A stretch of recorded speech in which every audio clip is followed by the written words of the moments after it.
Hello, everyone. Good morning, good afternoon, good evening. I hope you're all well. So we're going to do two cases today, two missing persons cases, both of them in the UK. I think you'll probably, if you've been following my channel, you'll have heard of Jack O'Sullivan, because I've done several live streams about Jack. Victoria Taylor, she's been missing now. We're into the second week. So I did a live stream on Victoria's case the other day, but the police have released a CCTV image, just a still, as far as I can tell. It's just a still from CCTV, but it gives us a better idea of the direction that Victoria was heading in. The Sun newspaper, well, actually, the Sun YouTube channel has created a little bit of misinformation. I don't know whether it's intentional. I don't think it's intentional, but people in Victoria's Facebook group, there's a Facebook group for Victoria, they've corrected that misinformation. So we're going to go through that first, and then we're going to talk about Jack's case again. His mother, Jack's mother, has now got the phone records from his service provider. It's been a while. The police wouldn't release them. They said legally they couldn't release them. So they've been released now. And his mother's also been on Crime Watch, which is a BBC programme. It's run for years. I think it's like once a month they do Crime Watch.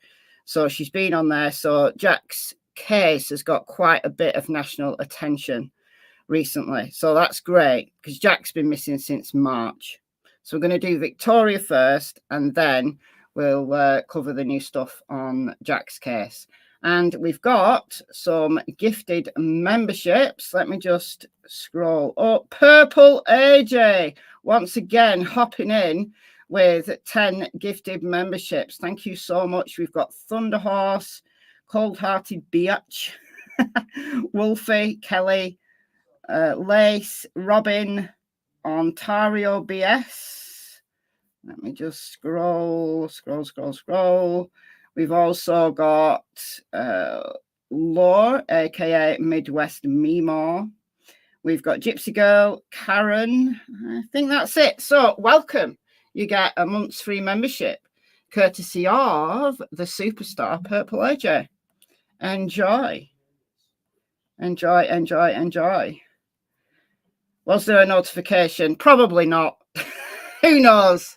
I think YouTube is still not fixed in terms of its notifications. Oh, actually, Down Under with Love got a notification. So yeah, they work for some, they don't work for others. They work some of the time, but I don't think anybody gets notifications all of the time, which is crazy. But yeah, we'll say a couple of hellos first before we get into this. We've got Linda, Down Under with Love, Mike, hope she walked away. Well, there's no foul play, I don't think, involved. There's no signs at all of foul play. She was on her own when she walked away. I still think she's in the river, sadly. Hello, Kathy. We got Petunia. We got Karen Pinchot. Missed this case. Victoria's. It's quite new. We're into the second week. She's been missing since September the 30th. So not quite 2 weeks yet. We've got Thunderhorse, Terry, Cass CW, good afternoon to you. We've also got Lisa, Natty Lady, Heather Feather, and a few more people coming in. And we've got Paper Chaser, who has got the OG badge. Member for 24 months. Yep, you got the OG badge. Woohoo! Oh dear, the hurricane. I've been watching the coverage of the hurricane on WFLA. Oh, hit you at Cat 4. Well, Cat 4's bad enough. Cat 4 is bad enough. All right, okay, let's talk about Victoria Taylor. So She's been missing since September the 30th. This is a case out of Malton in North Yorkshire. I nearly said West Yorkshire then, but it's not. It's North Yorkshire. So it's over 100 miles from me. I had a look to see how far it was with the, prospect of going there. But it's right over the other side of Yorkshire. It's like in the east. I'm in the northwest. Victoria is missing from the east. So it's about, 120 miles. So it's a little bit too far to go just to have a look at the river. So if it was West Yorkshire, that's not too far. That's only about, Leeds is like 60 miles, I think, something like that. But it's a bit far. It's a bit far just to go and have a look at the river. There's loads of people searching.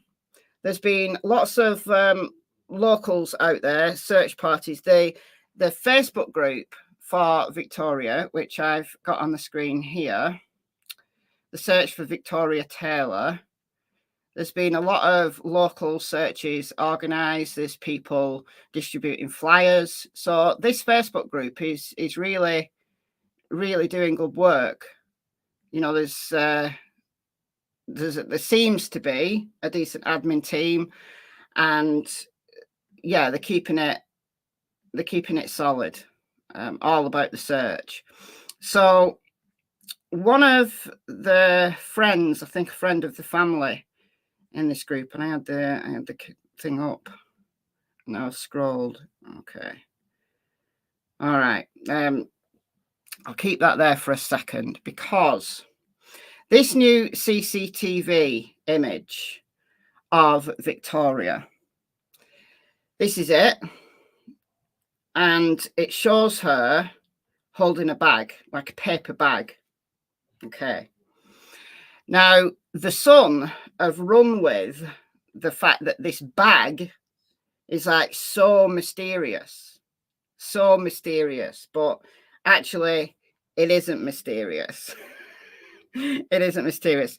So we'll get the map up and the timeline up in a second, but let's play this article. I'm only going to play like a minute or so of it. And it's an ex-detective. Some of you will recognise who this is from the J. Slater case. And he commentates on a bunch of different cases. He's a retired detective from here in the UK.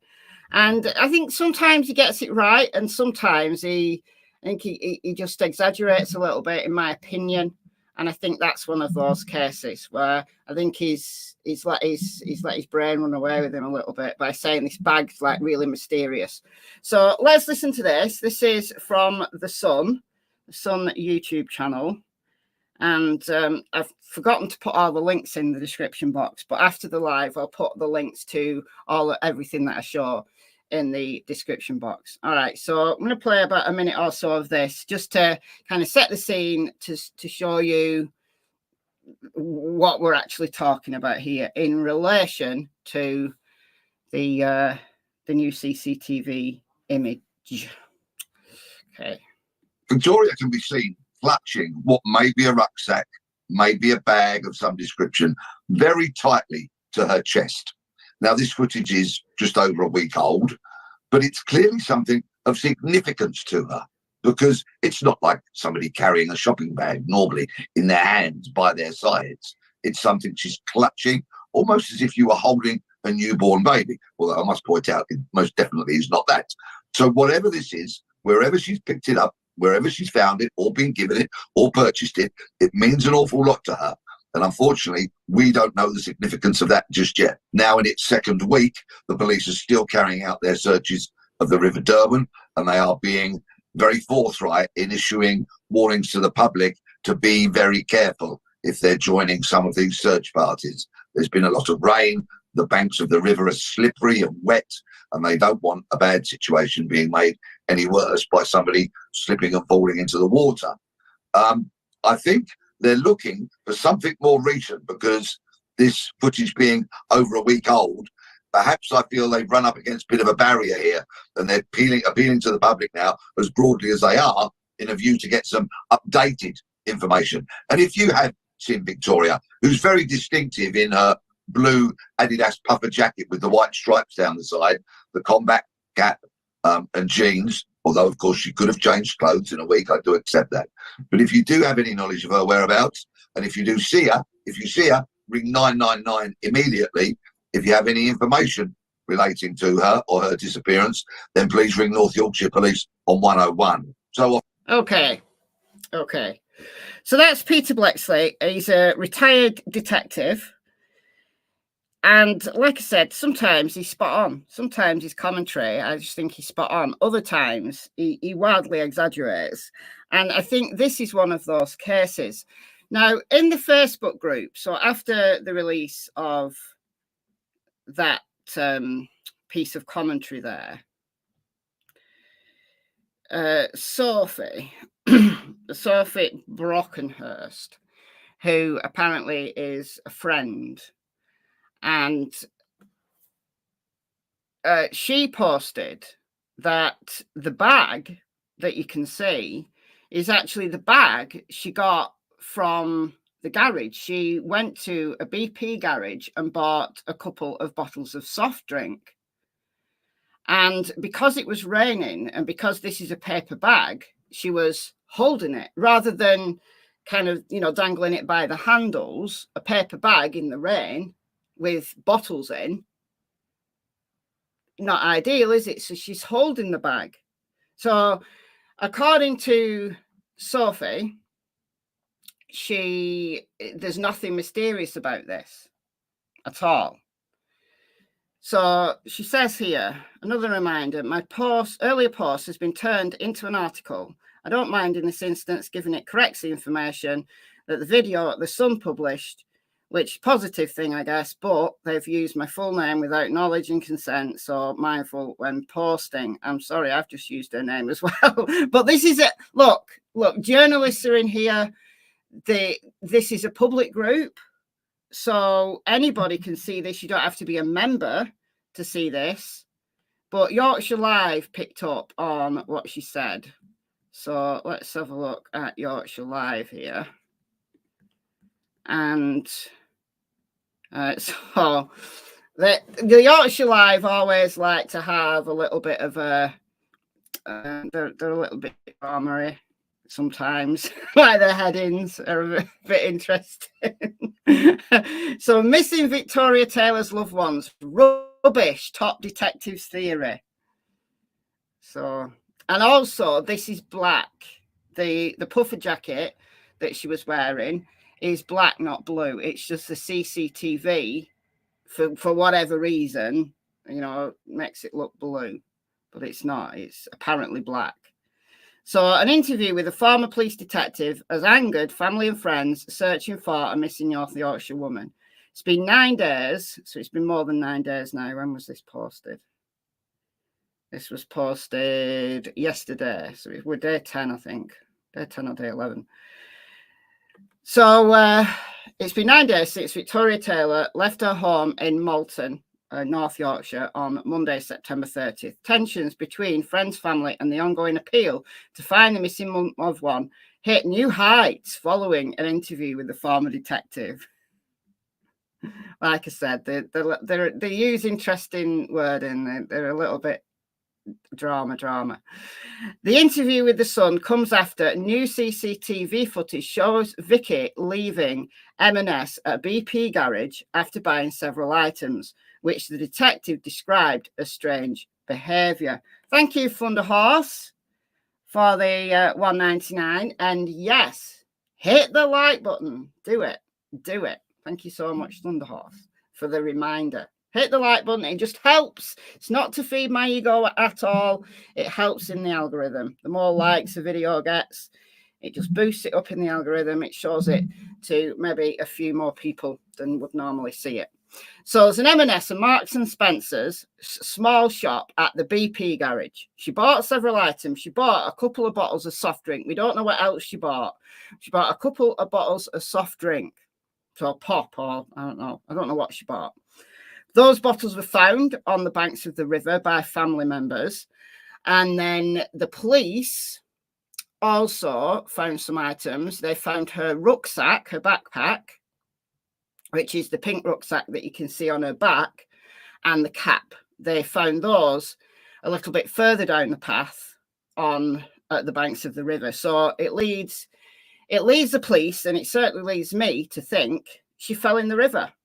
The live stream that I did the other day about Victoria, I showed the river levels, and the River Derwent is normally at Malton. There's a measuring station at Malton, and normally that river is quite shallow. But because of the rain, there'd been a surge in the height of that river, and it was like more than 3 times higher than it normally is. And the paths also very muddy because of the rain, very muddy, slippery. People out there searching have been warned, to just take care, go in pairs or groups, don't go on your own, because it's potentially very dangerous. So it does appear, all the signs lead us to believe at the moment that Victoria went for a walk and fell in the river. But there's nothing mysterious about this bag. So in the article and this YouTube piece, former Met Police Detective Peter Blexley said Victoria can be seen clutching what may be a rucksack or bag of some description very tightly to her chest. Well, no, she had the rucksack on her back, the backpack. She had the backpack on. He continues to say, now this footage is just over a week old, but it's clearly something of significance to her. Well, it actually wasn't. It was just a bag with items in it. Something she's clutching almost as if you were holding a newborn baby, although most takes definitely not that. Whatever this is, whatever she picked up, wherever she found it, or been given it, or purchased it, means an awful lot to her. Friends and family have hit back at these claims, saying the story gets twisted and dramatised. Sophie Brocklehurst said the bag is an M&S bag, which she's possibly clutching because it's a paper bag, and it was chucking it down, so it was raining hard. So that'll be why, she doesn't want the items to fall out, because we know what happens to paper bags when it rains. They get soggy. And then if your items are, have got any weight to them, then your bag breaks. And you don't want that, do you? No. Okay. They also said her jacket was blue. It's black. She was, and something else that Peter said, I think I cut him off before he said it, that she was spotted standing in the bus station. She wasn't standing in the bus station, because that implies that she's getting on a bus, that she's waiting for a bus. Well, we've already been told that there's no sign of her leaving Malton. The train station and the bus station, which are very close together, I'll show you, and also very close to the river, both of them are. But we've already been told that there's no sign of her getting on either a bus or a train. So the CCTV on trains, the CCTV on buses, there's no sign of her actually getting on public transport and leaving Malton. But Peter Blexley has said that the CCTV was of her standing at the bus station. But no, the CCTV at the bus station caught her walking past. So that's very different. She didn't stop waiting for a bus. She was walking past. So, okay. Sophie shared worry to the group by adding the interview was shared by Fabulous, who has over 800,000 followers. She agreed the wider appeal, trying to find Vix, she's known as Vix to her friends, is a good thing. However, she thinks it focuses too much on the mysterious package that she's holding instead of finding her. I mean, she does, to be fair, she does look like she's clutching it, but she's clutching it because it's a small bag, it's raining hard, and she doesn't want her items to fall out. So you're not going to hold it by its handles. I know those kind of bags that places like M&S give you. Like, they're literally like made of nothing. They're meant to transport your items out of the shop. Really, they're not built. These bags are not built to carry your items any distance, especially when it's raining. Okay. Now, I don't know why she didn't put the items in the rucksack. No idea. but that rucksack is pink. Doesn't look pink on here, but it is pink, like a pinkish salmonish colour, I think. That was found on the banks of the river. The drinks that she bought were found on the riverbank, and this cap, this like cameo cap, was also found on the banks of the river, but nothing else has been found, no other signs. But I think that's enough to indicate that she was actually down there. And I do believe her phone was in the bag. I do believe the phone was in the rucksack. Okay, so that's a new CCTV image, and she wasn't waiting for a bus, according to this family friend. She was actually walking past it. So yes, the CCTV was at the bus station, was at the location of the bus station. However, it was her walking past, not waiting for a bus. So that needs to be made clear. So that's just that article. All right, so let's show you where we're actually talking about here. So this is a map. This is Malton in West Yorkshire. Here it is. This is Malton. So a smallish town in North Yorkshire. I'll zoom out a bit more. So North Yorkshire is here. This is North Yorkshire. So it is fairly north. It's north of York. It's almost in Sunderland, like Durham area, but not quite. It's in between the Sunderland area and North Yorkshire. So it's here, right here. I live over here. So let's take a look at Malton. Now she's been seen by several people. Several people have reported to have seen her walking on Welham Road. So you'll remember this from the live stream the other day, that she was last seen at home by her family at 9 a.m. on Monday, September the 30th. And that's FaceTiming with her sisters, I think. Now, apparently, her partner and her fiance, she's due to be married. She's also got a 2-year-old daughter. They went to visit his family, his parents. But Victoria left. Now, I don't know where she said she was going, but she left about 11-ish. And she's seen around 11:30 near Lidl, which is this here. It's a supermarket. Lidl is a discount supermarket, but she didn't go in Lidl. It was just near Lidl. And the BP garage where she bought those items is here. Now, this Google image is from July 2023. So this is the site of the BP garage where she bought her drinks.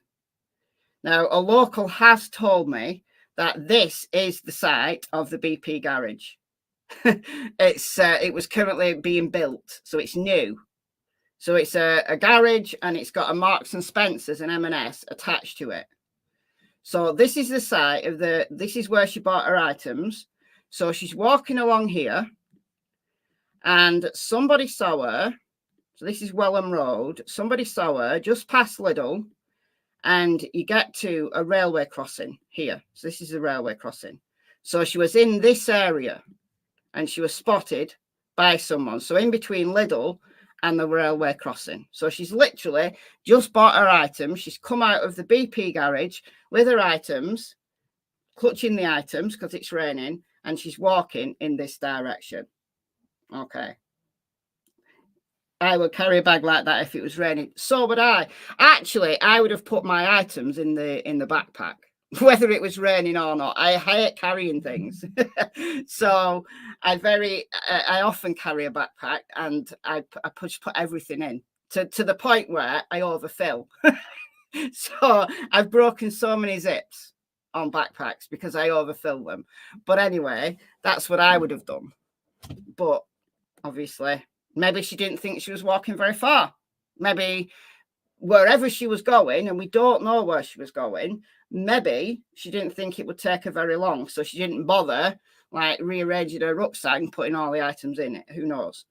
So she was seen here in this area. Now, there's also been a sighting further up. Now, I said the other day, and I was wrong on this, I said the other day that maybe she's crossed over here and she's walked down Norton Road and got onto the riverbank here.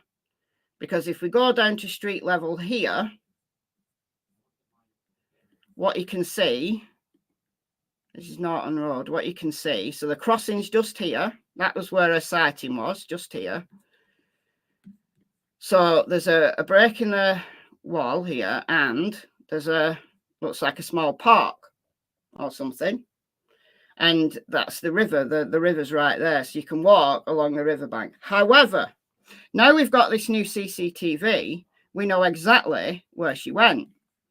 So if we carry, rather than going along the riverbank here, if we carry on along Norton Road, what we get to is the bus station. This is the bus station right here. So this is the train station, and then the bus station's right here. So you can literally get off your train and get on a bus. So look, the CCTV caught her here. So this is the bus station. There's the buses. So she's walking up here. So she's walked.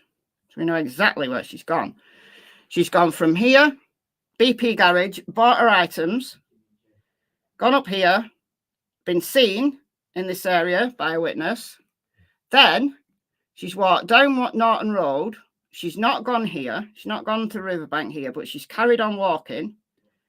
And then she's caught on CCTV at the bus station here.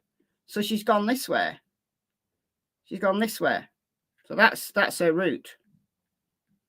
And then once you pass the bus station, then you can get on the riverbank here. You can get on the riverbank down here. I can't go any further. Google doesn't take me any further. Now, there was a sighting saying that she was passing a playground. Well, here's the playground. So there was a sighting near Lidl, and there was also a sighting of her walking past the playground. So I wasn't sure the other day where this playground was. I kind of assumed that maybe there was a playground in this like little park area here. Because I thought she's probably gone this way. And I thought, well, maybe there's a little play park or something there. Since this map was done. But no. It's all very clear now. CCTV here. She's walked down here. And this is the playground. This is the playground. Right here. So she's walked that way. And then it looks like, can't see, but it looks like you can. There's a wall there. But it does look like you can get past that wall. And then you will literally be on the riverbank because there's a path. So it does look like you can get past that wall because there's a path. You can see this path here. And it doesn't look like there's a wall. So after here, after where the playground ends, there isn't a wall. So this area looks like where she possibly, if she is in the river, that's where she entered the river.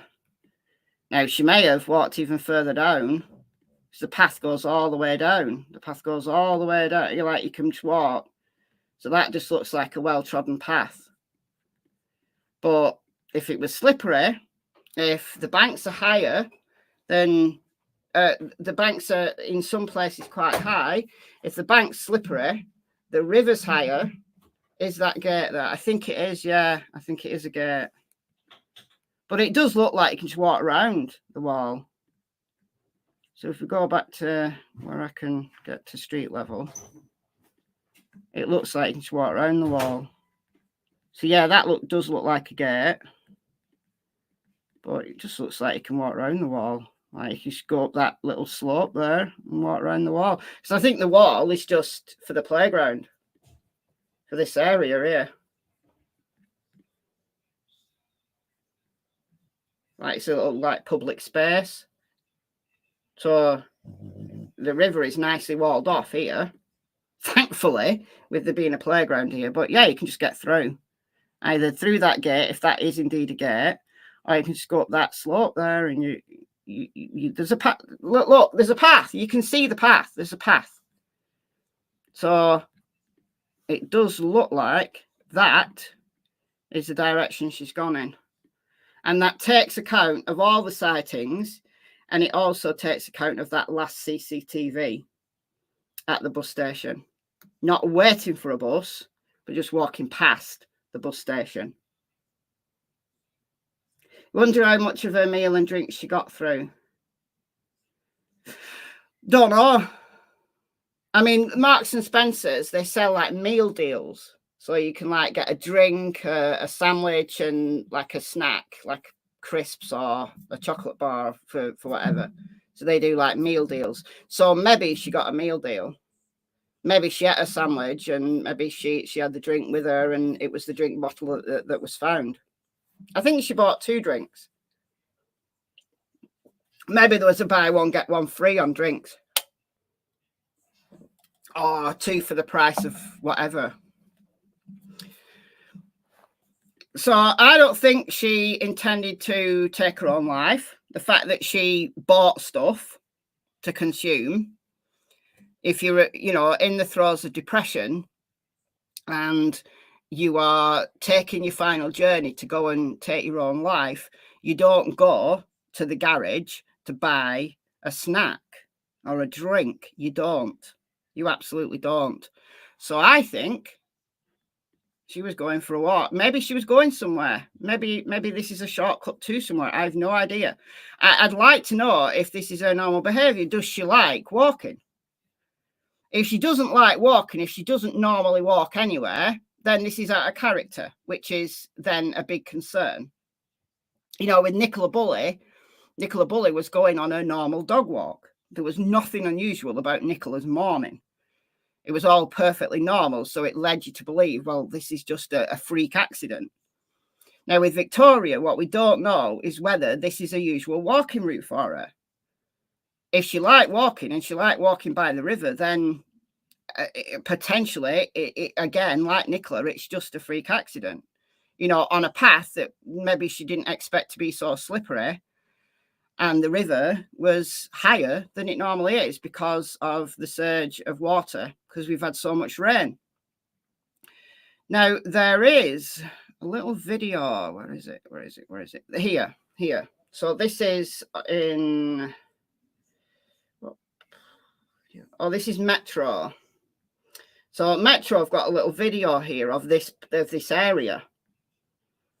So it gives you an idea of what this looks like. So it's not a deep river. It's not a big river, not a wide river, but it's deeper than it normally is. Now, what you can't tell from this footage is how high these banks are, but you can see the path. You can clearly see that there's a path here, that people walk along here. So you've got the railway, and then you've got the river kind of parallel to the railway. So there's the playground right there.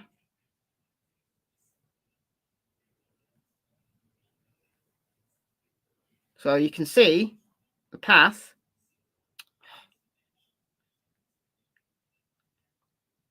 You can see the path goes through those trees. But what you can't see is how high these banks are.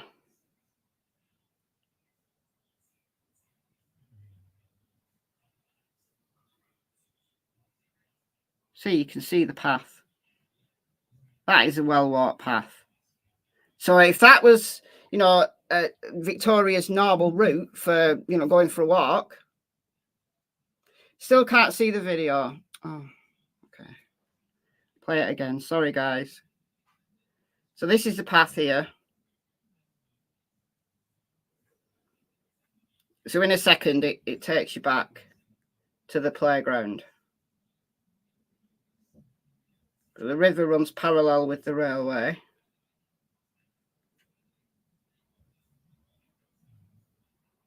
You see this is a well-walked path.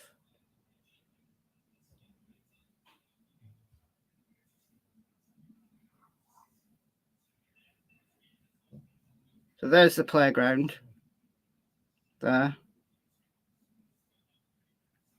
That's the playground that we've just seen on the map. And then you can see that wall, and you could just get round that wall. It's annoying. You just get round that wall or through the gate there. And the path goes through those trees.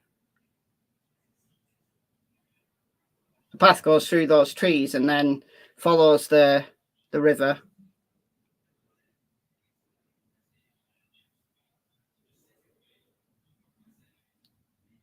Like I said, what you can't see is how high those banks are.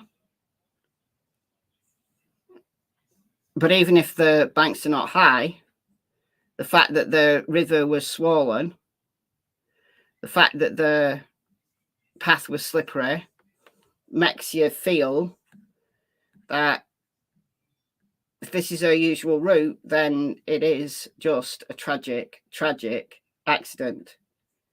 Her phone was in her bag. So the phone won't be of any use because the phone was in her bag and the bag was found by the riverbank. Where was she going? Paper bag, not right. Probably going to eat her lunch. Maybe she bought a sandwich and a drink. And if she likes walking by the river, she's probably got a sandwich, ate it by the river, and then he's out there going for a walk. So she's not walking very far. We don't know where she was going. That's why I would like to know whether walking was something that she enjoyed.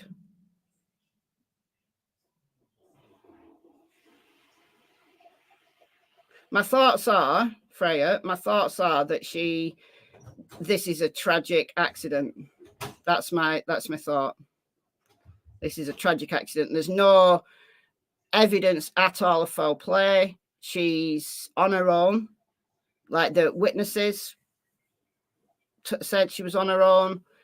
The CCTV that's caught her, she's on her own. And there's no sign at all of foul play. There's no obvious sign that she was suicidal. The fact that she went to a shop to buy items to consume leads me to believe that she wasn't suicidal. So what's the options? You got a swollen river that's like 3 times as high as it normally is. You've got slippery path alongside the river.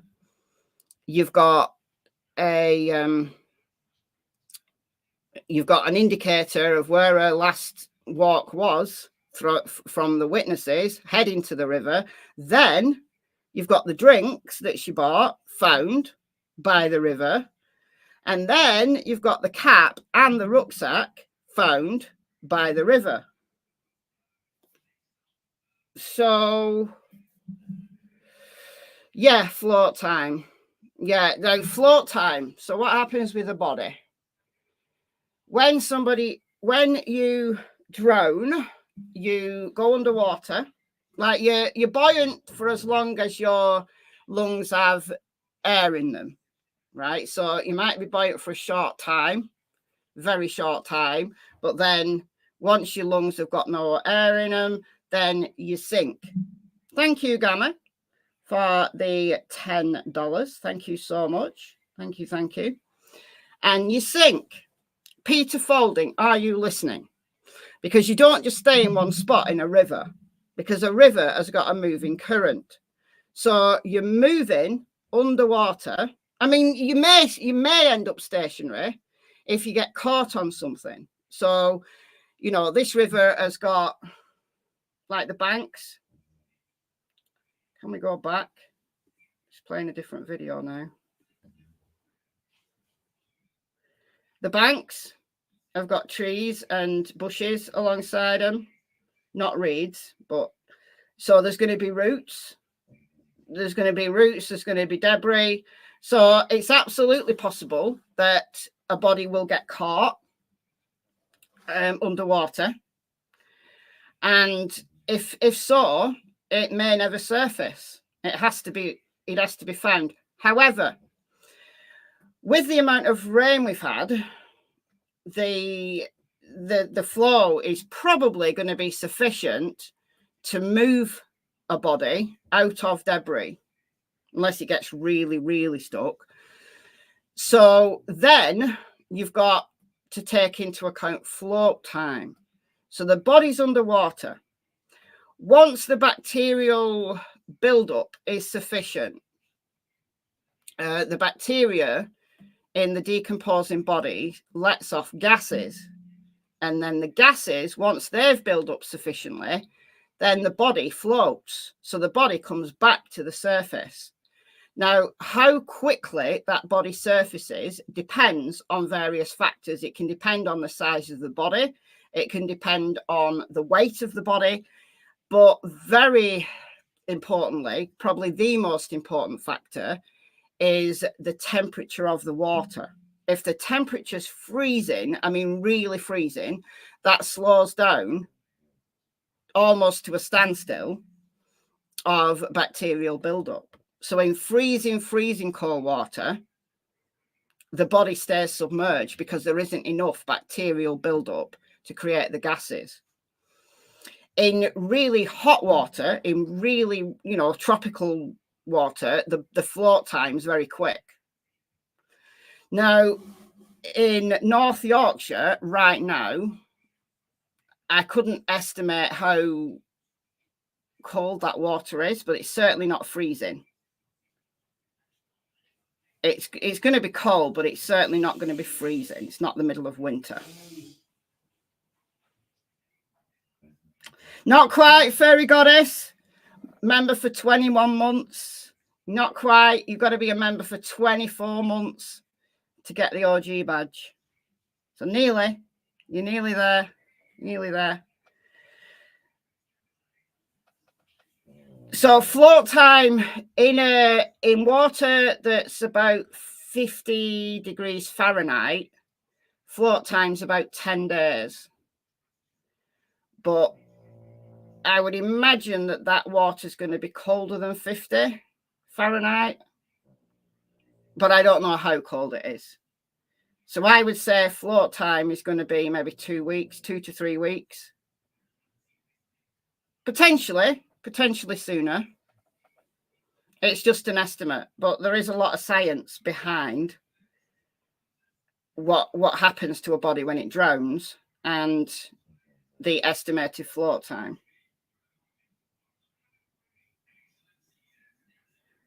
So everything to me indicates, sadly, that she's in the river, but hopefully she isn't. Hopefully she's somewhere, but I don't know.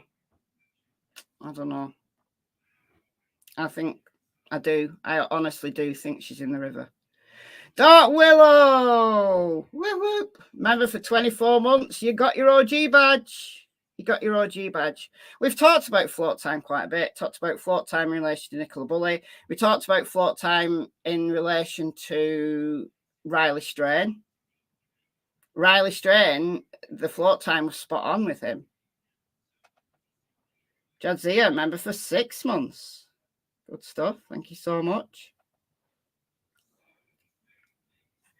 The left looks clear and the right looks like a lot of trees. Yeah, it is. It actually is quite treey on both sides, honestly. Right, if you go So there's the playground. No, there's the playground. Sorry, there's the playground. That's like, don't know what that is, but there's the playground. So along this side, there is trees along this side, just here. And then once you get past this, then there's less trees on this side until you get all the way up here. So how far a body will move depends largely on certainly the rate of the flow, obviously, but the amount of debris. If it gets like a good run, the body could be miles downstream. The body could be miles downstream, but the chances are it's going to be fairly close if there's been debris to basically keep it underwater. Well, that's why the police are focusing on the river. That's why the police are focusing on the river. For clearly logical reasons. All right, let's move over now to Jack O'Sullivan. So Jack has been missing now since the 2nd of March. 2nd of March. The Facebook group that Jack's friends and family have set up has got over 70,000 members now. Over 70,000 members. And it's very busy. It's a busy group. And there's a lot. There's been a lot of media coverage over the last few days. Like I said, his mother filmed for Crime Watch, which is a monthly program on the BBC. It's run for years and years and years. Crime Watch. Oh, hot! I'm taking my hoodie off. Many years. So there's been a lot of national attention for Jack over the last week or so, which is great, which is fantastic. Now, I have done several live streams on Jack already, so I can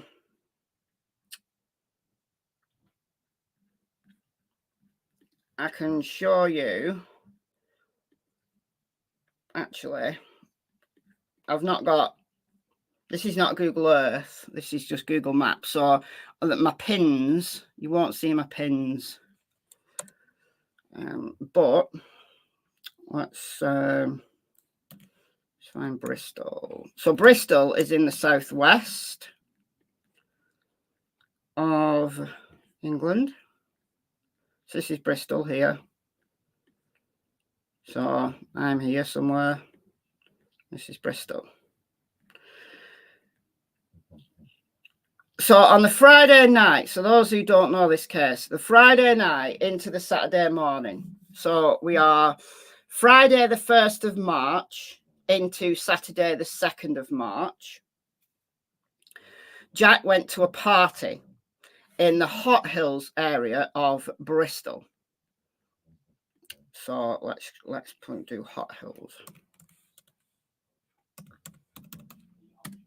The only reason why I'm not getting my map up is because it's annoying.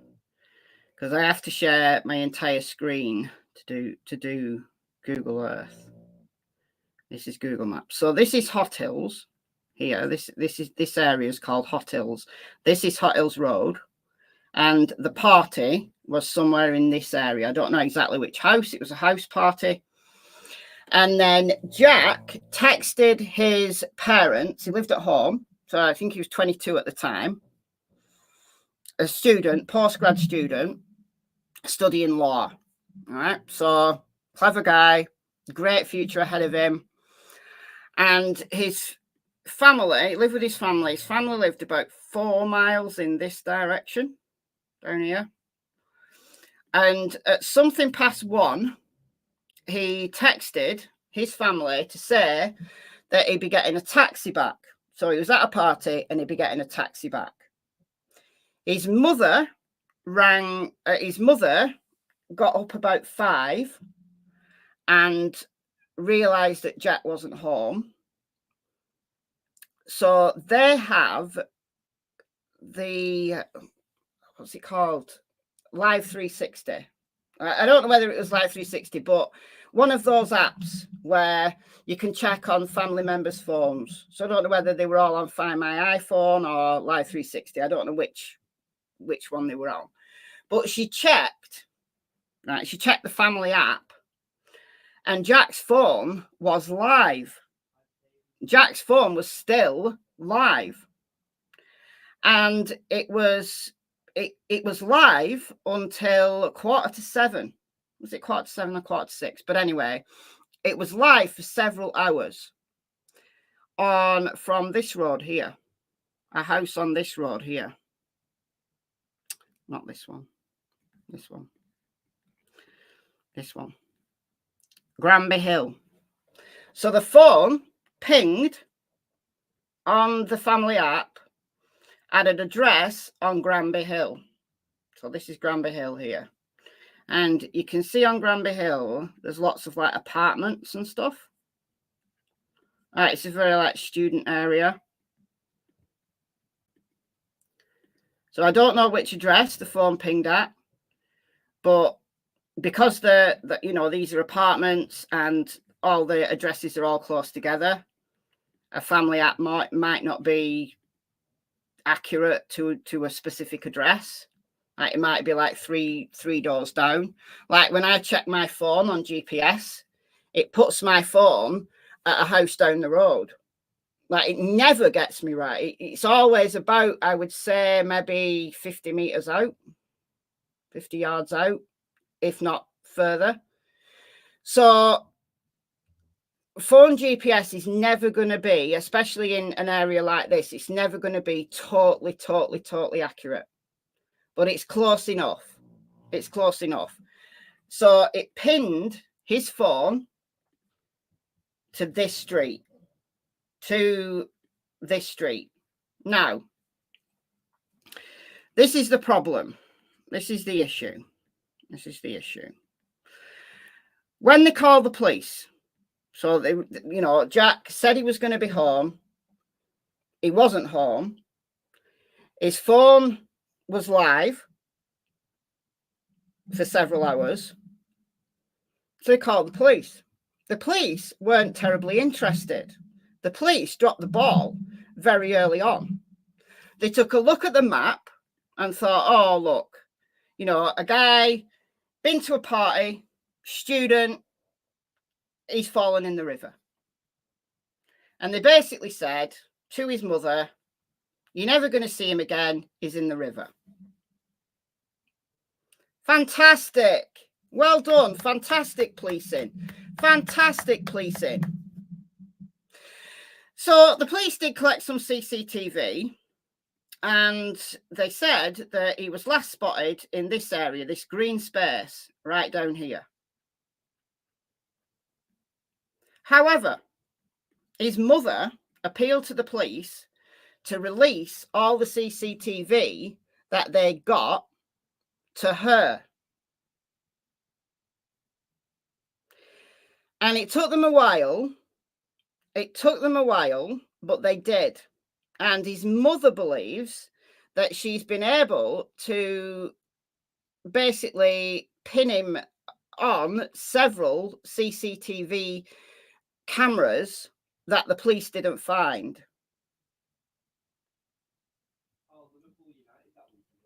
So I wonder if the police eliminated the white Fiat Abarth. I don't know. There was a Fiat Abarth, which is like a little tiny car. Last time I covered Jack, I'd never heard of a Fiat Abarth. And then the very day after I did that live stream, I saw a Fiat Abarth in my village. And maybe the Fiat Abarth has always been here, but I just never noticed it before. But they are very distinctive cars. They're very distinctive. I'll show you. Fiat Abarth. Here we go.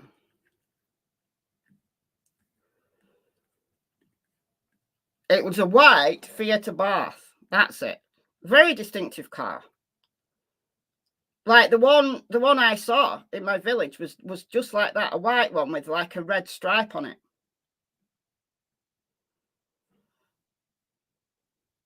So there was a vehicle in the early hours of the 2nd of March parked down here in this area somewhere. So has that been cleared? Has that been cleared by the police? We don't know. We don't know the answer to that. We don't know if it's relevant in any way, shape or form. So Jack appears to have walked down here, along here, and then he walked back up here to Granby Hill. No, sorry, there's Granby Hill. Walked along here, up here, on Granby Hill. That appears to be his route. So,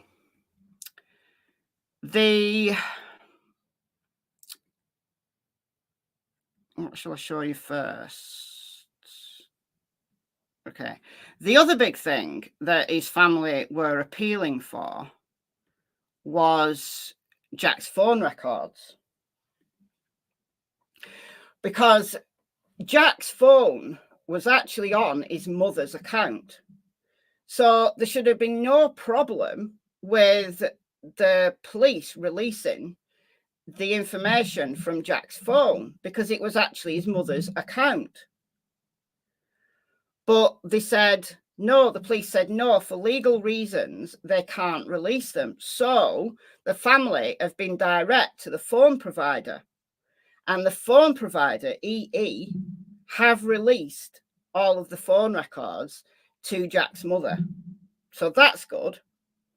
The police, however, have said that the phone offered no evidentiary value.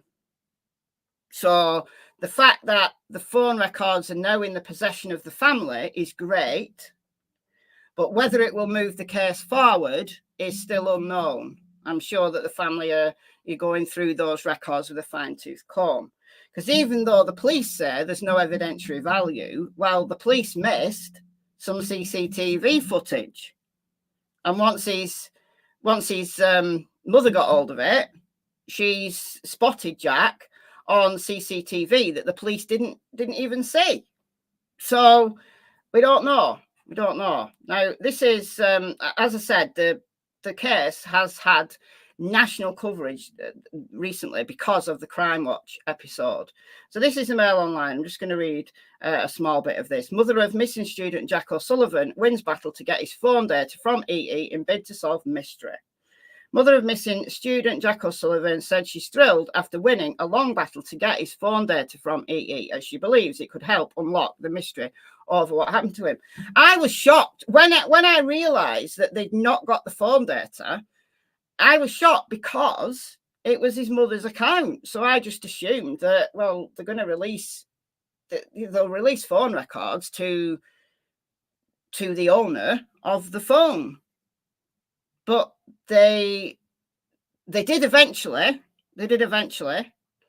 Now, the police wouldn't, because they said that there was a legal issue with it. I don't know what the legal issue is, but EE have released the phone records. So Catherine O'Sullivan said the mobile phone giant has now allowed the release of the data after months of lobbying from herself and the wider Find Jack campaign to get her son's records released. Jack, 23, vanished without a trace, having been last seen at 3:15 a.m. on Saturday, March the 2nd, in the area of Brunel Lot Road, Brunel Way in Bristol. On a social media post, Catherine said, I just want to say a huge thank you to EE for allowing the release of the phone data. We've tried so hard to get over the last few months. We really appreciate the help they have given us. Thankfully, common sense prevailed. So there's Jack and his mother, Catherine. And she's been a warrior. She's another one of these parent warriors who will not take no for an answer. This is the type of person you need on your team if you're missing. Absolute warrior. She reminds me a little bit of Candice Cooley from the Dylan Rounds case, that she absolutely will not take no for an answer. And it's what you need. It's what you need. Okay, so that's Jack on the CCTV. So that's heading to the bridge. So this is the map. Do you know what? On the Facebook group, the Find Jack Facebook group, there was a really good graphic that somebody had made. And I can't find it now. It was really good. I wish I'd screen recorded it at the time, but I didn't. And it was like tracking him like on the map. It was really good. It was really good, and I can't find it. I can't find it. Anyhow, so parties in this area. He's spotted just here. So this is this image heading here to this bridge. So 257 is seen here. 308 seen around here. So this is, you know, you can see the path that he's taking. So he's gone from the party. He's walked down here, come down here, along here. Then 317 is on this green space right here. And then, so that's 317.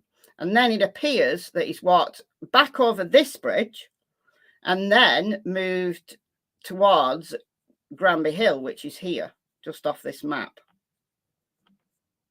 Because that's where his phone was.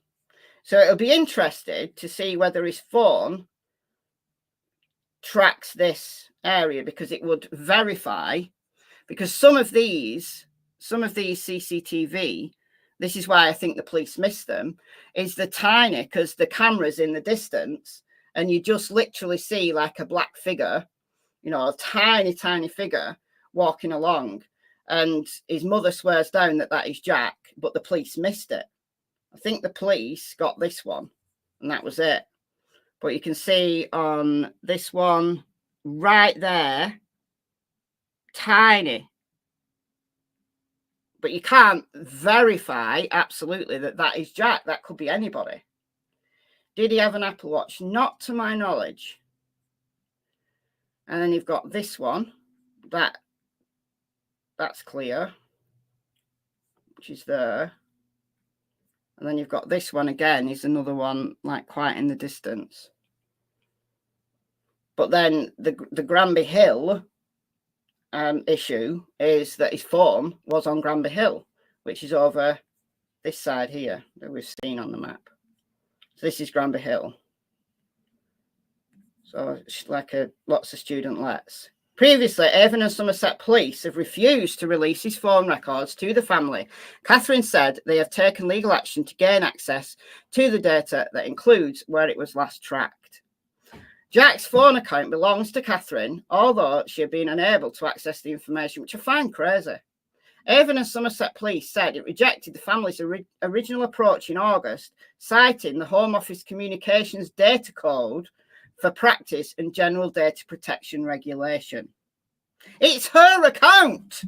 It's her account. Oh, dear. Kathy, are you back in time? Are you talking about Victoria Taylor? Did you say the phone was in the bag? Yes, I believe Victoria's phone was in her bag. I believe it was. That's what I've heard. I can't absolutely 100% confirm it, but that's what I've heard. Okay, so Catherine, 52, of Flax Burton, Somerset, said she wanted to review the data as she had concerns the police might have missed something, which are, bye, Broken Goth Doll, bye-bye, which are, it's well-founded concerns because of the CCTV that they missed. So it does make sense. It does make sense for her to have a look herself. There's Jack with his graduation gear on. So he's a postgraduate student studying law. That's Catherine. She previously said she'd lost trust in the police when they released vital CCTV clues had been missed, or when they realised vital CCTV clues had been missed and not followed up. An EE spokesperson said, "We're aware of Jack's case. This is a police matter, so we currently can't comment any further at this time." Assistant Chief Constable Joanne Hall said, "We have taken time to carefully consider the data request to see if there was any way we could agree to it in order for Jack's family to get the answers they deserve following his disappearance. However, on this occasion, we are restricted by law and have been unable to identify a clear legal basis which would allow for the disclosure to take place." So, we don't know. We don't know. Now,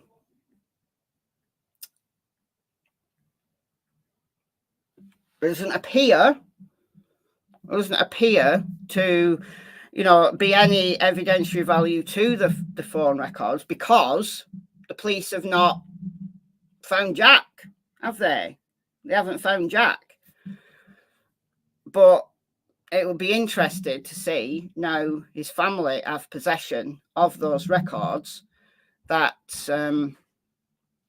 that there may be something, some kind of sign as to where that phone went and how long that phone stayed in, because there's a big gap. There's a big gap between Jack being last seen on CCTV and then that phone winding up on Granby Hill, at an address on Granby Hill. There's like 3 hours missing out of the timeline. Like, he's last seen on CCTV about 3:15, and then the phone's still active, and he's on Granby Hill like over 3 hours later. So what happened in those 3 hours? That would be so important to work out. What was that phone doing in that time?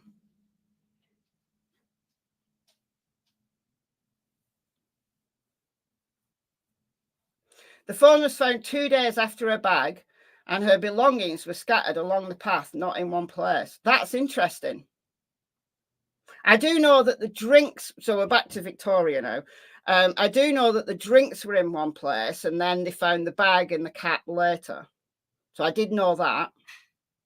What I didn't know, if that's true, Benji boy, I didn't know that the phone was found separate to the bag, in a place that had been searched already by us and police.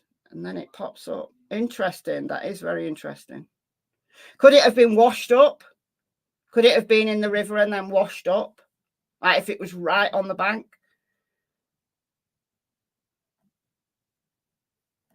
Also, a bottle of wine was found on the track that was identified to be hers. How would you know it was hers, though? Interesting. All right. So, Catherine has been videoing the location where Jack was last seen. So there's a bunch of videos. I'm not going to play them all. I'm going to play this one though. So these are all available on the Facebook group. So this is part 5 of the video series. This talks a little about the phone and the data usage. Please note the following. This predates the EE discussion. Our digital forensics company and EE are working through the data delivery at the moment. A post is imminent with confirmation. So we do know that they have been released now. Everything about the phone we know is already out there. So please do make sure you have a good read through before asking questions. It saves repetition. Thanks again for all your support. Keep sharing. All right, so I'm going to play this. It's 4 minutes. The audio is not great because Catherine's like out there, like in the wilds, in the location, and it's quite busy. But I think this is interesting. If you can hear it, put closed captions on. That might help a little.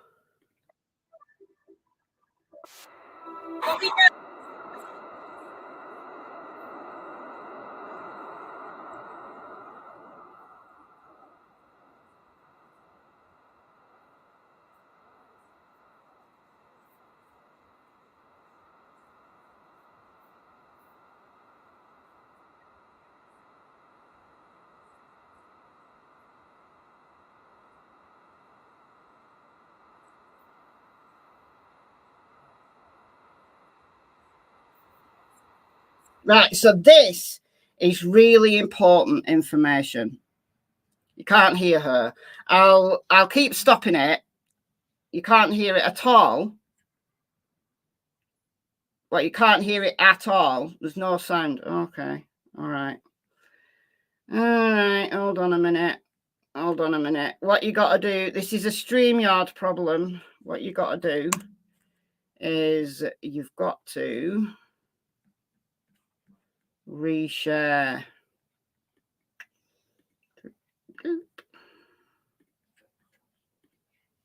All right. So you've got to reshare.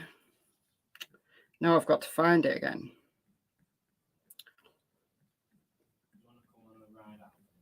StreamYard does this every now and again. It's so annoying.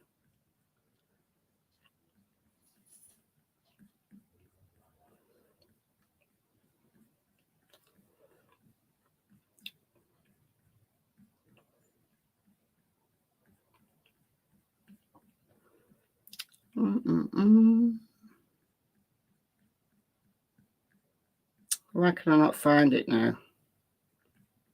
I know it's from a couple of days ago. Here we go.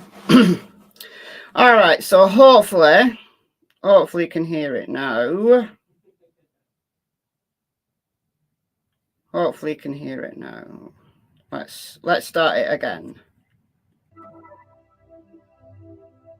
What we know is that at 3:24, the main. So can you hear it now? Can you hear it now? Made a call, which to the girl that was at the party, and that would completely fit with him being up on the bridge. At 3:35, she called him back in this area. We believe at this exact spot, in fact. And he answered the phone and he said hello, even though the call remained open for another 58 seconds. So this is vital information. So at 3:24, he made a phone call to someone who was still at the party.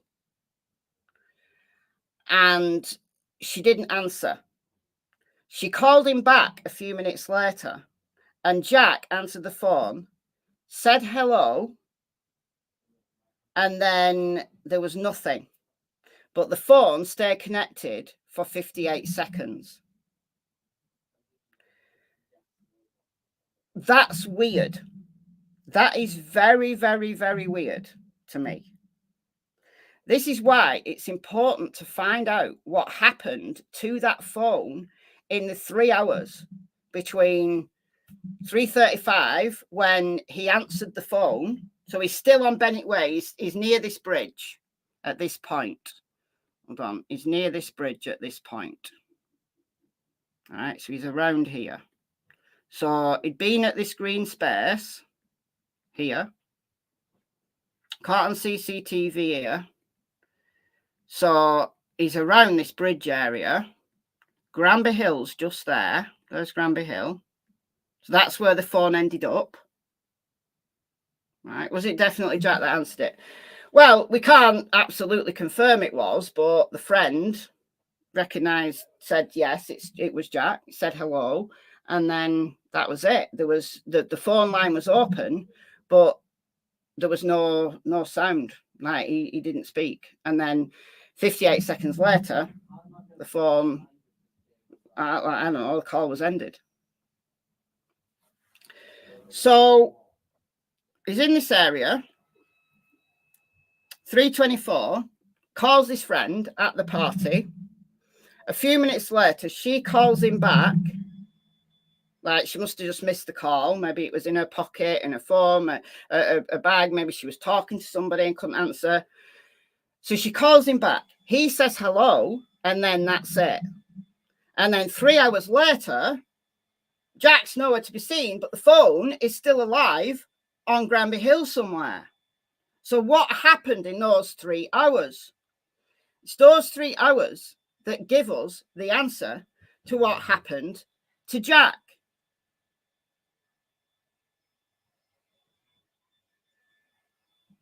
No, because the phone weighs some weight, it would have sank surely. Not necessarily. If it's like caught in debris and stuff, it won't necessarily sink. And it just gets washed back up. I'm not going to do an experiment to try and prove that. I don't know. Very strange. Very strange. All right. So let's go back to this video. I've got too many windows open. Okay. The person that was on the other end of that phone didn't hear any noise in the background. She continued to speak, but Jack didn't answer. He had just said hello.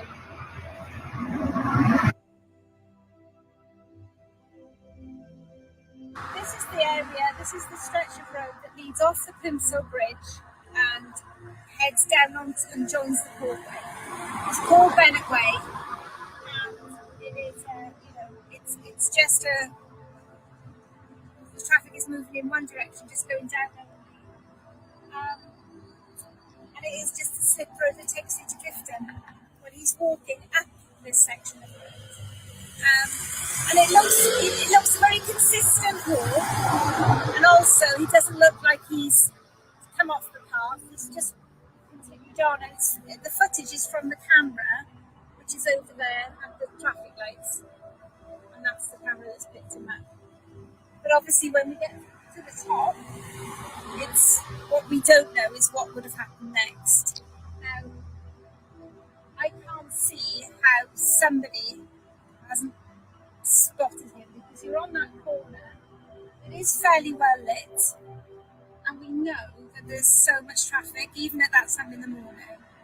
Yeah, I mean, it's crazy how many cars passed by in the time that Jack was there. But it was a one-way system. So people are thinking this is why Jack didn't just retrace his steps back. Because one of the questions I've had in the past was, why did Jack do this route? So why did he go, like the party's up here somewhere, why did he walk down here, across this bridge, then along here, then back up this bridge? Why didn't he just, if he was, calling his friend,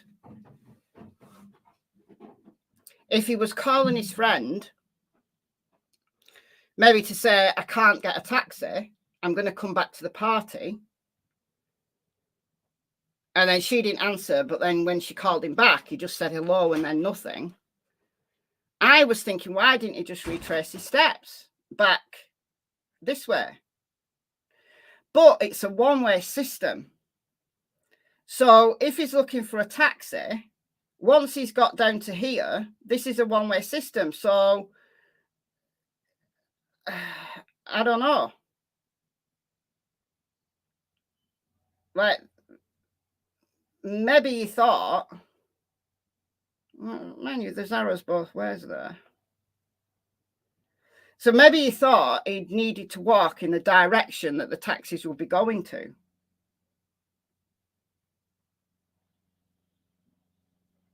But there is a one-way system around this area. Look, I don't know Bristol at all. These are just things that have been discussed. But it is odd that the phone ends up on Granby Hill.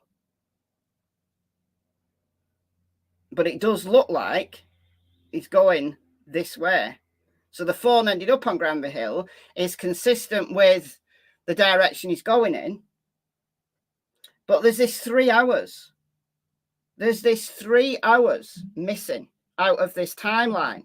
Like, this timeline is very, very clear and very tight. You've got 2:57, 3:08, 3:17. And then there's 3:24, which is the phone call. And then she calls him back at, I think she said 3:35. So we've got this very consistent timeline that Jack is alive and well. And then you've just got this massive gap where there's nothing, but yet the phone is still active for several hours. So where's Jack in that time? That's the thing. Where's Jack in that time? That's the thing for me that needs to be answered.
I'm not muted, no. Has it gone again? Hold on.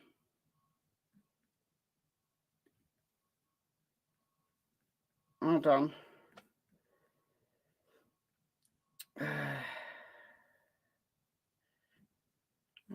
Hold on. Bear with me.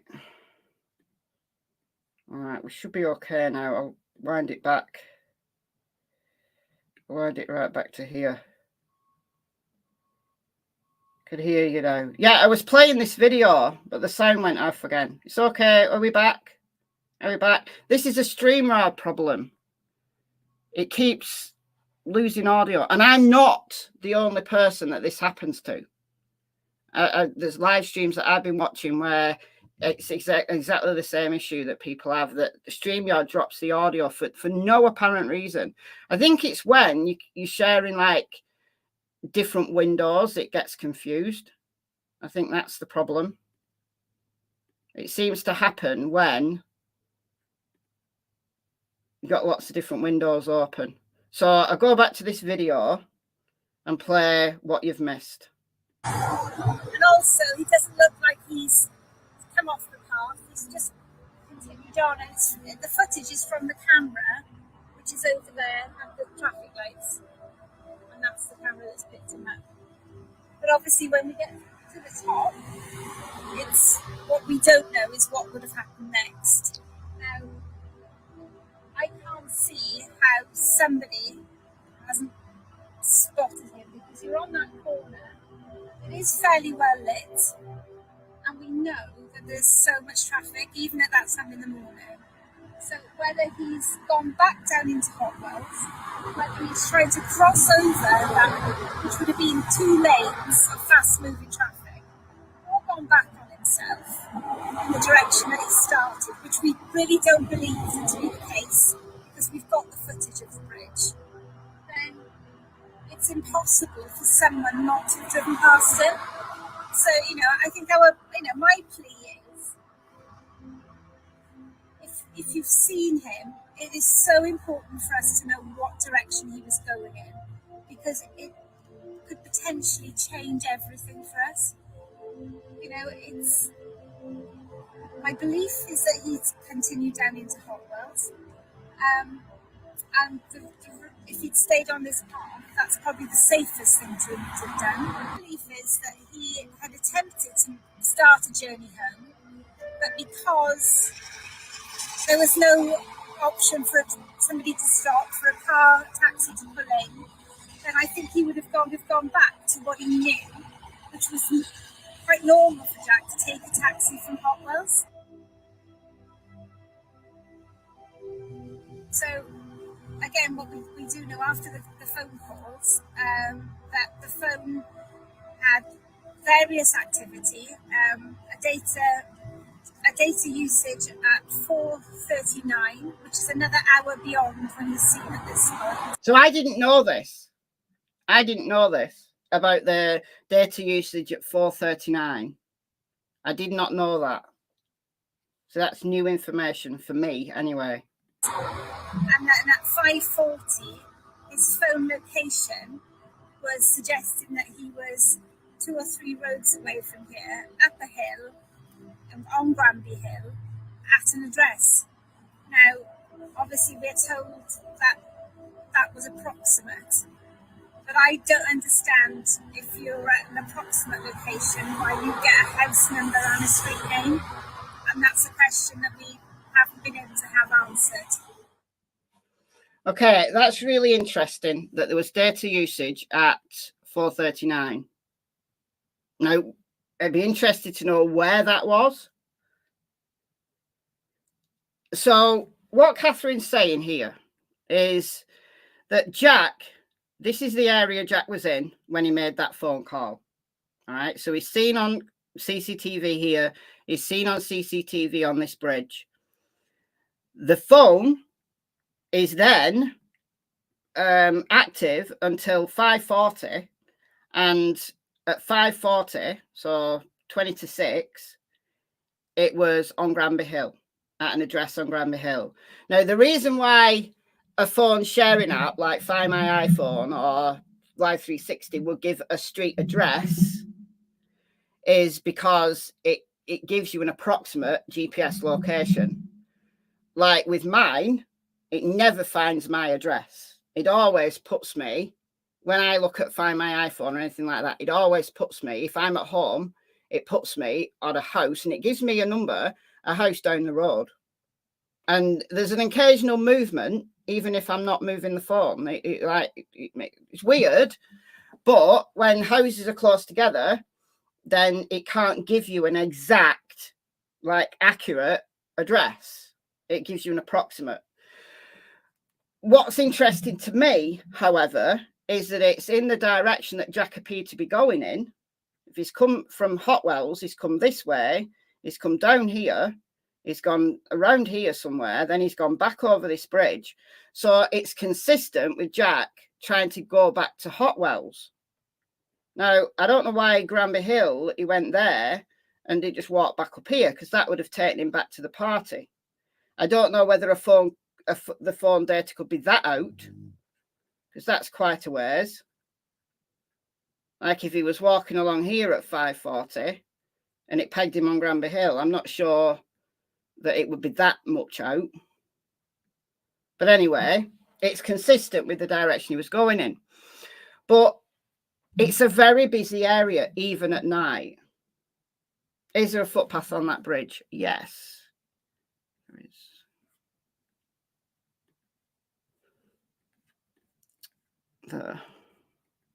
Not a wide one, but yeah, there is a footpath. And then is there one on this other side? Yeah. There's actually a walking path there. So there's a barrier. So if you walked on that side, can you see? There's a walking path. Like that, there's a barrier between you and the cars. So yeah. So that's Bruno Way.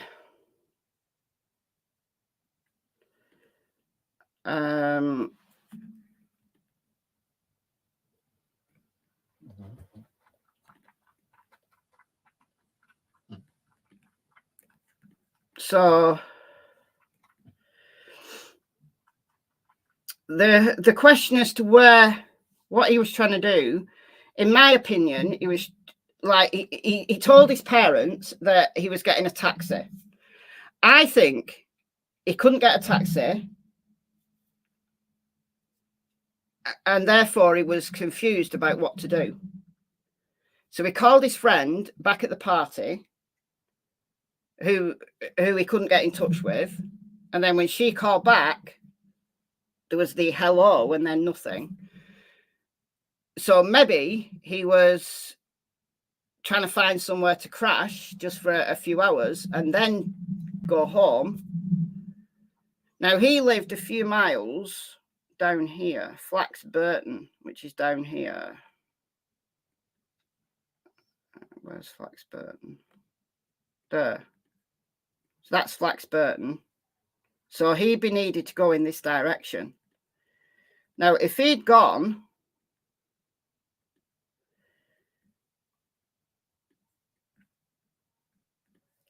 down here and just carried on walking, he'd have got home. Now it's a fair walk. Hold on, let's put a pin there and then do directions to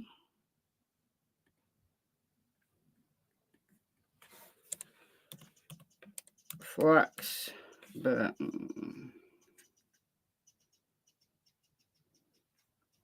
5 miles.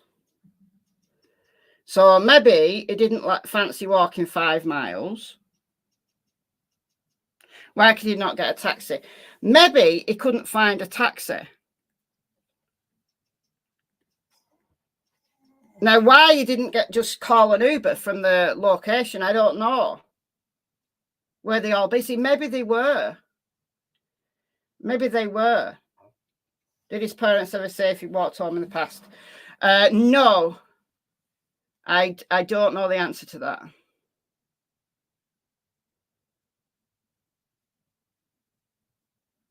I don't know the answer to that.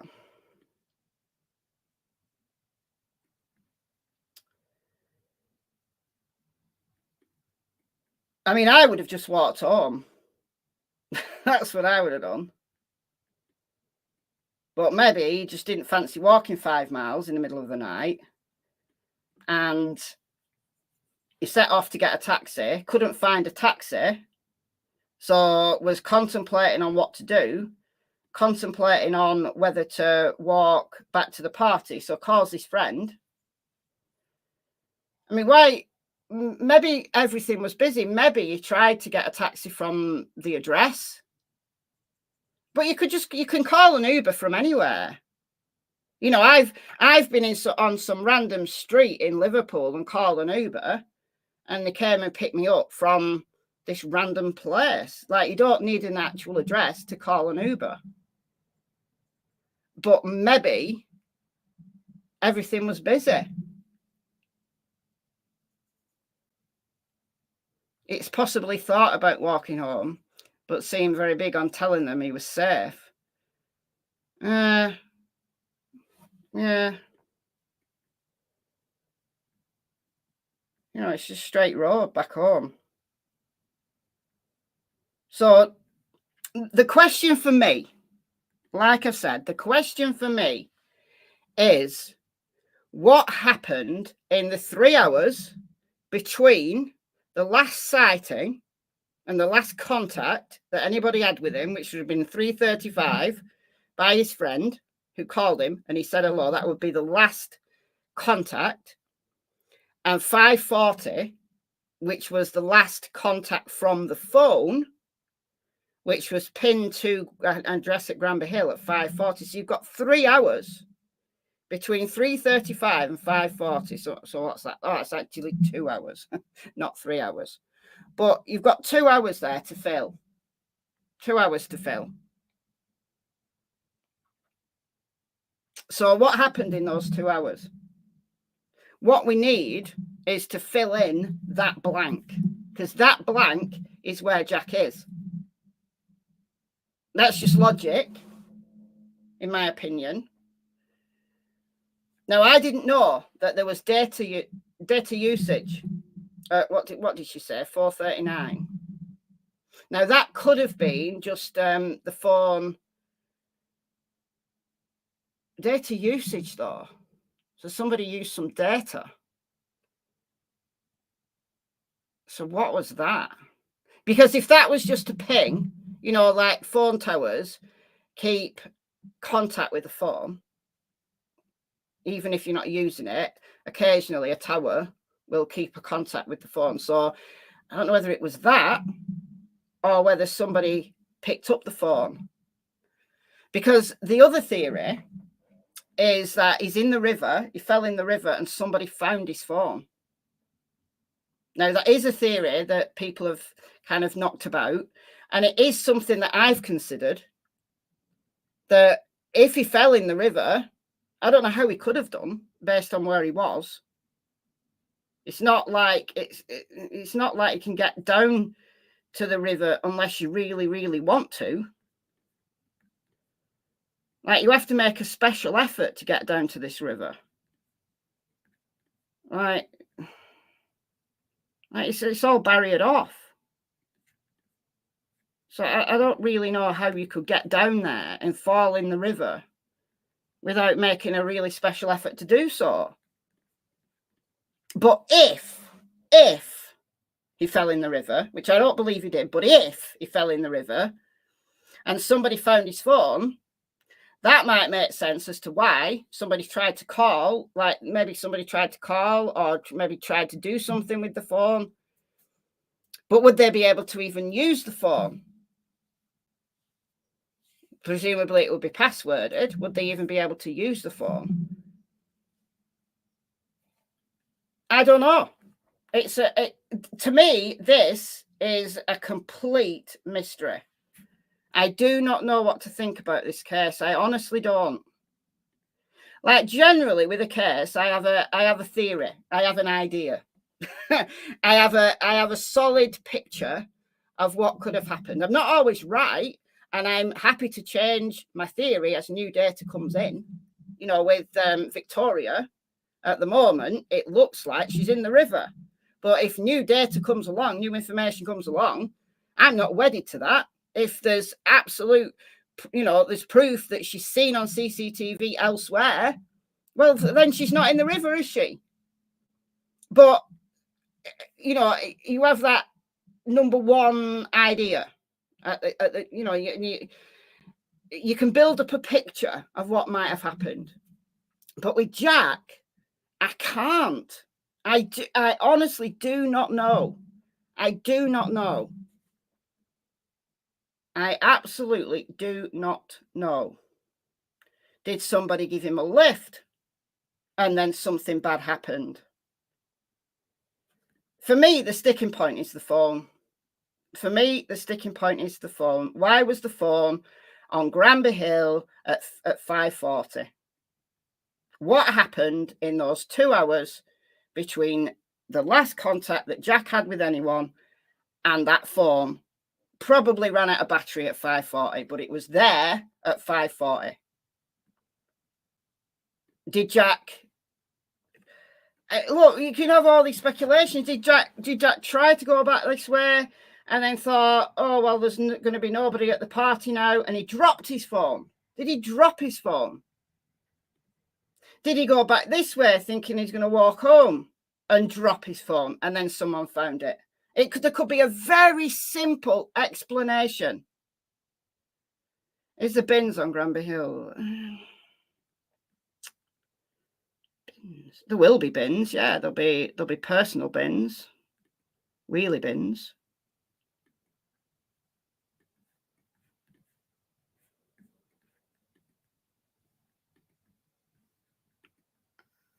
Like these apartments, so like they'll all have a personal bin. I don't think there's like any construction size bins.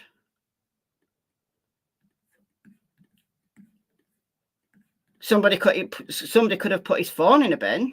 Absolutely, somebody could have put his phone in a bin. So it could be as simple as somebody found his phone and took it home. But why wouldn't you just said so? Why wouldn't somebody have come forward and said, look, I found a phone on that night. I found a phone and it could be Jack's. Why, why wouldn't you just come forward and say I found it on the ground? I genuinely don't know. I genuinely don't know. We need to know what direction Jack went in after the last CCTV sighting and what happened in those 2 hours. You know me, I'm all about timeline. And if a timeline has a gap in it or a timeline doesn't make sense, that's the thing that I cannot get past. And in this case, I cannot get past the fact that there is at least 2 hours, if not longer, of a timeline gap that there's nothing to fill it. And if he's in the river, how on earth did he get in the river? If he's in the river and he fell in the river and somebody found his phone, then how on earth did he get in the river? Someone could have pushed him.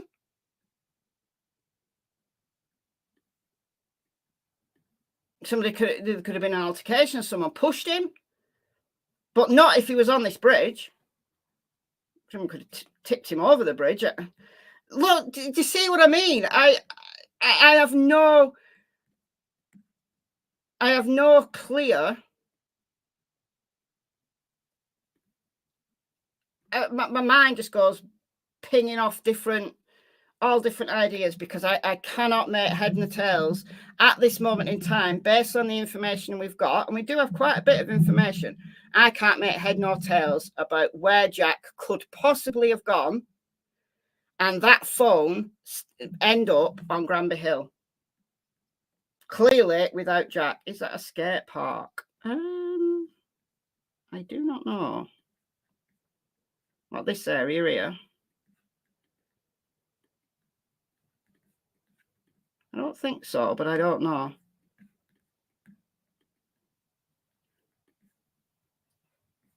So this is busy. Bennett Way is busy. So this is a two-way. Like, there's a one-way system in part of this area. I don't know exactly where, but there is a one-way system. So you can see that's a bus lane. So that's one way. So maybe, like I said before, he's walked this strange route thinking he needs to walk in the direction of the traffic so that if he sees a taxi, he can flag one down. But maybe just all the taxis were busy. Maybe he was just getting desperate. And if he did get desperate and he decided just to walk home and he dropped his phone, well maybe then he's anywhere between here in his last sighting and home, which is down here. Right down here, 5 miles away. I don't know. I do not know. I do not have a theory. I do not have a clue about what happened to Jack O'Sullivan. And that bothers me. That really bothers me.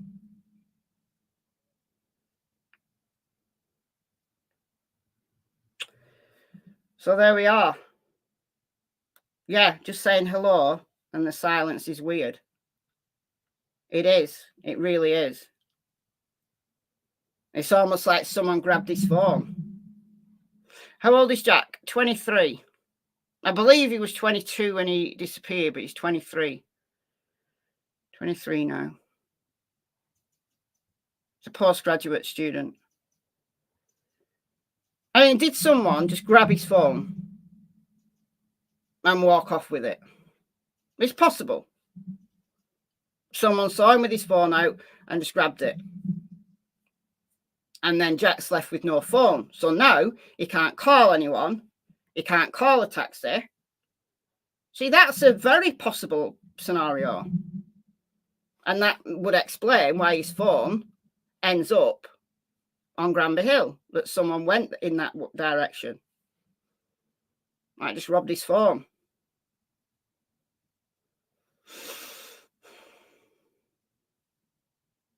So it could be anywhere. Someone could have offered him a lift, and he's been desperate, he's tired, he's worse for wear, and he takes it, and something untoward happens. He could have tried to walk home. He could have got hit by a car. Like, if he got hit by a car up here, where it's really busy, people would have seen. There would have been evidence. People would have seen him. But if he's hit by a car way down here, where you're in the middle of nowhere, right here, you're out in the country, get hit by a car on here, no one's going to see you. And maybe you stumble off into the, a ditch, and sadly you die. Now, I'm not aware that there's been searches all along this route. I'm not aware of that. But that's 5 miles. That's a long stretch. It would make obvious sense that it would be this road. It would be this road. I guess there's a road there that you could have taken, like a quieter road. Where would that go? But that takes you away from Flaxburton. See, there's only one road, really, that you could go that way and down there. I think it depends whereabouts in Flaxburton he lives.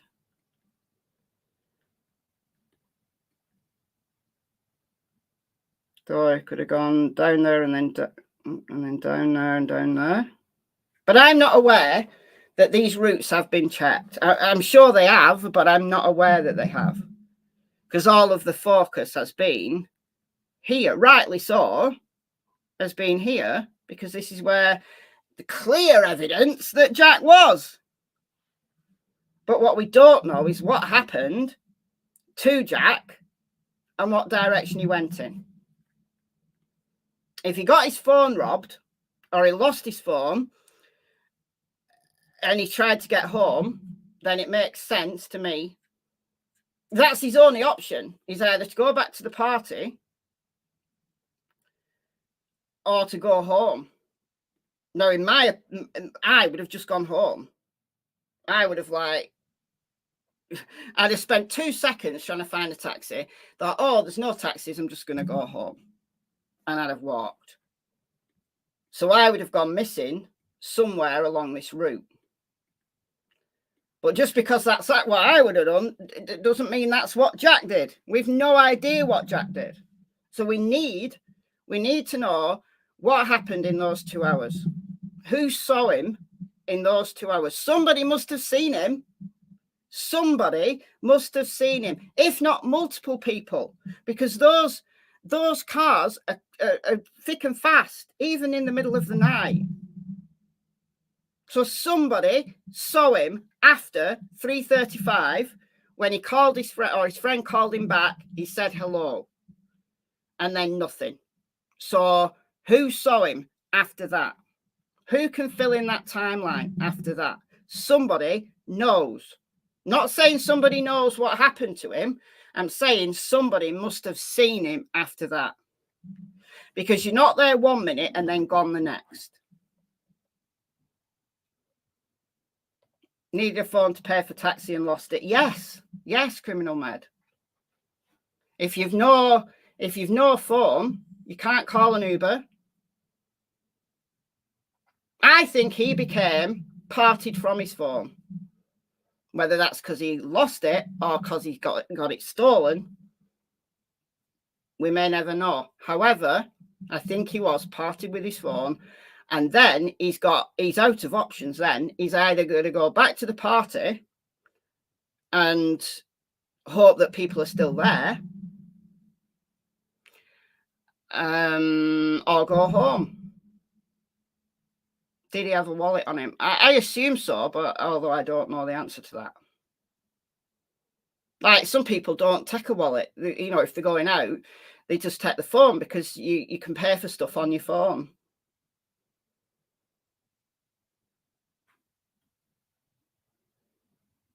Be interesting to see what the phone data says. Yeah.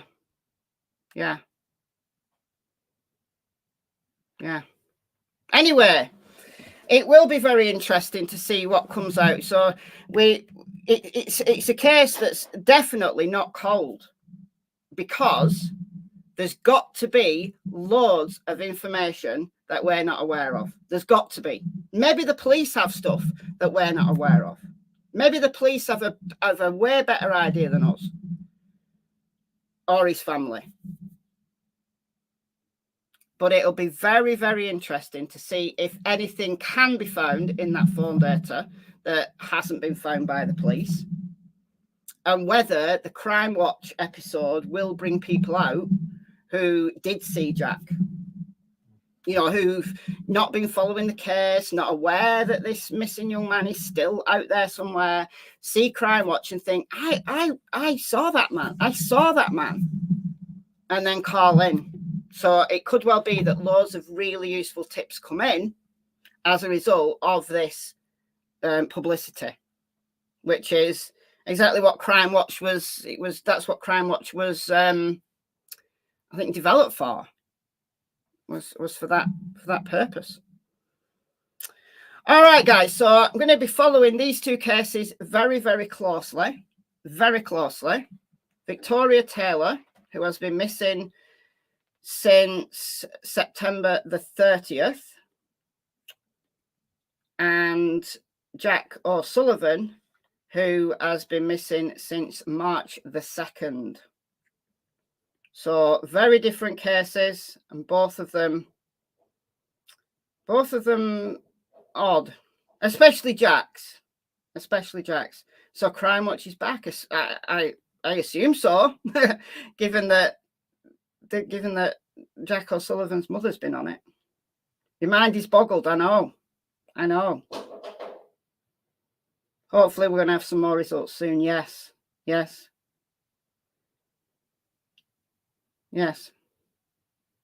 Victoria, as I said, I've got a theory, but I'm hoping that new information will come out that will disprove my theory.